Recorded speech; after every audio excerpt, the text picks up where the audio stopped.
Hello, today I am going to show you how I code my 2025 version of the CPT Code Book. So you can see here I have my book all tabbed out. I'm going to show you where exactly I place those tabs in terms of what page. And I have a couple of extras that I add here, just kind of some things that I've found that are useful. So I wanted to share those.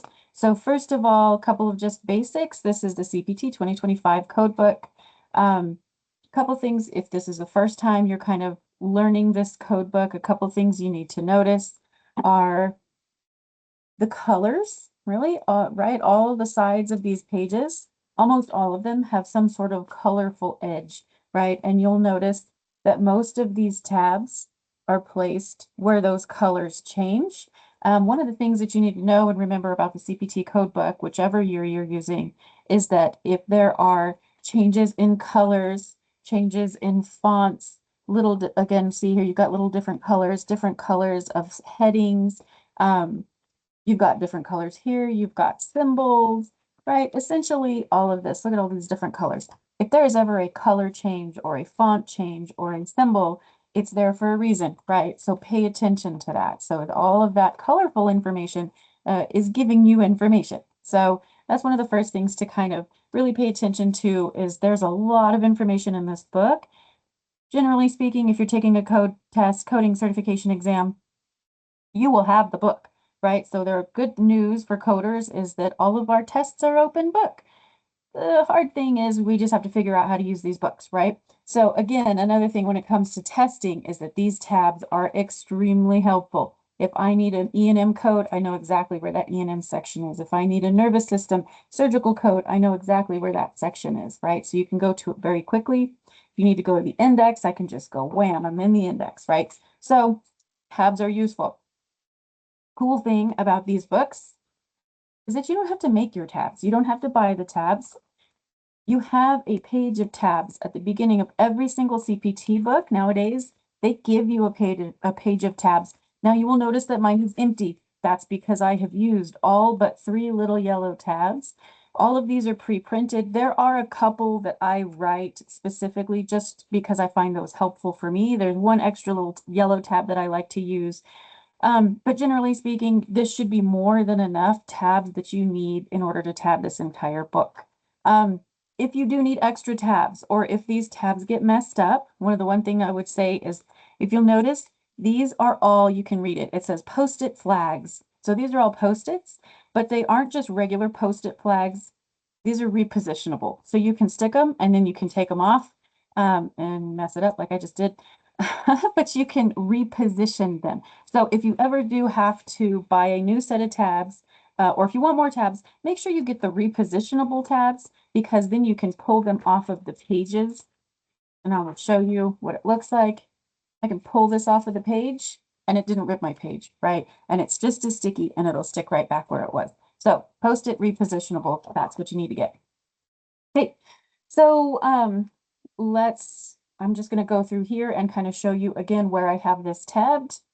So the first tab I have is there's this introductory section at the beginning. I don't tab anything on that. My first tab is probably one of the most important ones in terms of Profi coding, right? A lot of E&M codes we send out. So I have the E&M tab on page 1. I also have a little yellow tab that I like to put down here on page 15. So you'll notice that the first 15 pages of this E&M section are guidelines. So there's lots and lots of E&M guidelines. So I like to put the little E&M tab at the very first part of the E&M guidelines. But then usually I kind of want to just flip to the codes as well. So I will put another little extra yellow tab on page 15, just so I can get to those codes more easily. Okay, next tab is the anesthesia tab. ANES, it's a blue one. That's going to be on page 67. Then this one's part is a little confusing. Now let me kind of stop and go back for a second. Notice the colors on these tabs. You have red for E&M, blue for anesthesia, and then you have all of these green tabs. We have a whole bunch of green tabs, which we'll go through. So remember, there are 6 sections to the CPT code book. There's E&M, anesthesia, the surgery section, and that's where you're going to have all these green tabs. Then You have the radiology, pathology laboratory, and then the medicine section of the code book. So you'll notice that kind of those 6 sections are all corresponding in terms of color. Again, E&M, anesthesia, surgery, radiology, path and lab, and medicine. So all of these green tabs here in this middle section are all technically part of the surgery section in the CPT code book. That's why they're all green. But because the surgery section is so big, they break it up, right? And you'll notice also all of these colors, they're broken up by color, broken up by tabs. So first tab I have here, it's it's the surge tab. It's on page 79. And that's just kind of general surgery guidelines, kind of the start of the surgery section. Then I have the INTEG tab on page 83 for the integumentary system. MUSC, MUSC on page 125 for the musculoskeletal system. RESP, RESP on page 213 for the respiratory system section. And I know I'm going fast, but you can pause me. CARD for cardiovascular on page 237. Digest, D-I-G-E-S for digestive system section, subsection of 3 on page 343. Urine, URIN tab on page 407 for the urinary system. M/Gen is for male genital system. That's on page 433. FGen, that's for the female genital system. That's on page 443. Then I also have endo, E-N-D-O on page 461. Nerve, N-E-R-V on page 465.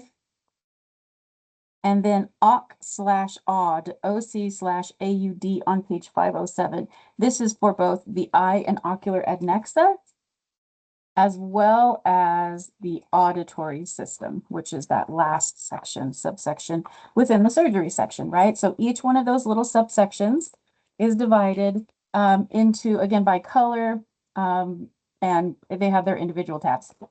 Okay, next section, I have radiology. So this is a red tab, RAD. It's on page 533. Next tab is PA/lab. So that's pathology and laboratory. That's on page 591. Another thing I like to do here, and I don't have a paper clip because I just tabbed this, but the pathology section has gotten to be kind of large in the last few years. So what I like to do is the codes don't actually start in pathology until, let me go here.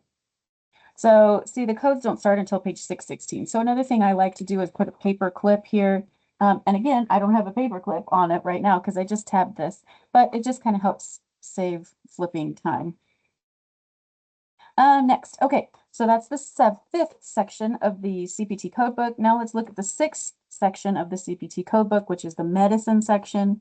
The MED med tab I like to put on page 749. And notice you have a lot of green tabs here, right? Now these green tabs are all sections, little subsections within that medicine section. I do add a couple of extra ones here, which I'll show you. But the pre-printed ones you have is med, again on page 749. VACC for vaccines on page 757. Psych, PSYCH on page 765. Dialy, D-I-A-L-Y for dialysis, that starts on page 771. And you'll notice one of the things I do is I put all of my tabs on the right-hand side of the page. Even though dialysis codes actually start on page 770, I just put them all on the right-hand side of the page. So once I open it, if you open it flat, you've got what you need. Gastro on page 773. Op for ophthalmology services on page 775. This is one that I make myself. You will get a couple of blank green ones, and I write cardio on this one for the cardiovascular section, which starts, I put that tab on page 787. One of the things about writing on these tabs is you want to use a fine tip Sharpie. I'm not sure what else you could potentially write on these things with. If you write on with a pencil, a pen, usually it smears, the pencil rubs off, but get a fine tip Sharpie and it'll last forever. So just kind of a tip there. Pulm for pulmonary, that's on page 829. Allerg for allergy, page 880, I'm sorry, 833. Neuro for neurology and neuromuscular procedures, that's on page 835. Health and behavior, health behave on page 861. And then I also make another little extra one here. This is just because, again, in my work, hydration and infusion, chemotherapy infusions services are something that I code regularly. So I put an infuse, INFUS/hydrate tab on page 865. Again, that's just kind of an extra that I make. So those are all your category 1 codes. All of these are category 1 codes. But don't forget, you have category 2 codes and category 3 codes. So category 2 codes start, I put that tab on page 891, that's Cat 2. Cat 3, I put that tab on 917.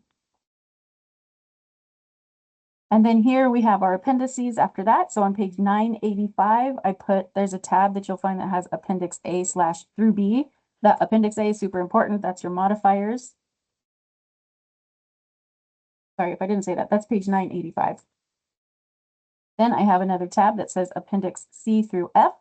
That's on page 1003. Appendix G through J tab is on page 1007. Appendix K through P tab is on page 1011. And notice again, Appendix K in this case is on the right-hand page, but again, I'm sorry, the left-hand page, but I put the tab on the right-hand page. Then, one more page.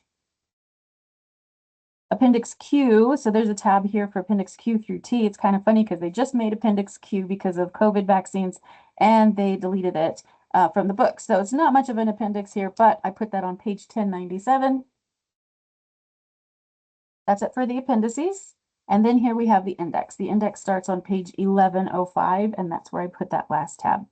So if you tab your book the exact same way that I have, you're going to have a page left over with 3 little yellow tabs. Again, the way you tab your book is just the way you've decided to tab your book. I absolutely suggest you do tab your book because it's extremely helpful when it comes to coding certifications and just kind of regular code selection. If you've ever heard that some certification testing centers are picky, they won't allow, or that they won't allow tabs, or they're picky about the kind of tabs that you use. That is true. Some certification centers are going to be picky about the tabs you use. Generally speaking, you're not allowed to tape anything into these books. You can't like tape notes of pages into the book. You can't have loose leaf paper into the book when you go in for a certification exam. As far as tabs go, they will allow tabs as long as they're the tabs that came with the book, right? So you can use these kind of tabs. These are perfectly fine. Worst case scenario, right? And hopefully this won't happen, but I've never heard of it happening. Worst case scenario would be they make you pull your tabs out. That's why it's important to get these repositionable tabs so that you can just take them off and it doesn't rip your paper. Hopefully that helps, and happy tabbing and happy coding.